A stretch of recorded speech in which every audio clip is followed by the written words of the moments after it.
తొందరపడి ఒక కోయిల ముందే కూసింది అంటారు. అట్లాంటిగే వాస్తవంగా మనకి అధికారం ఇవ్వగానే ఫస్ట్ మనం చేయాలనుకున్నవన్నీ చేసి చూపెడుతూ, డెవలప్మెంటల్ ఆస్పెక్ట్స్ని చూపెడుతూ, అలాగే సంస్కారయుతంగా ప్రవర్తిస్తూ, ఎదుటి వాళ్ళ ప్రవర్తన ఇట్లాంటి సందర్భంలో ఎట్లుంది, మమ్మల్ని చూడండి మేము ఎంత హుందాగా ఉన్నామో అని చెప్తూ, అవతల వాళ్ళ తప్పుల్ని ఎత్తి చూపెట్టి కేసులు కట్టడం లాంటివి చేయాలి.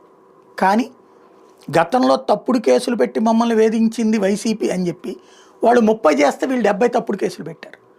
వాళ్ళు 10 మందిని అరెస్ట్ చేస్తే వీళ్ళు 100 మంది అరెస్ట్ చేశారు. తద్వారా దారి తప్పారు. నెంబర్ 1. నెంబర్ 2 వచ్చేటప్పటికి ఇప్పుడు ఒక ప్రచారాన్ని తెర మీదకి తీసుకొస్తున్నారు. అదిగో వాళ్ళ నాయకులందరూ మాటలే దుర్మార్గం, వీళ్ళు ఉంటే సైకోలు, వీళ్ళు రాకూడదని ప్రజలు కోరుకుంటున్నారని. వాస్తవంగా జనం ఇప్పుడే కోరుకుంటారు, 5 ఏళ్ల తర్వాత ఎవరు రావాలన్నటువంటిది. నీ పరిపాలన ద్వారా మెప్పించాలి, నువ్వు చెప్పిన హామీలు నెరవేర్చాలి.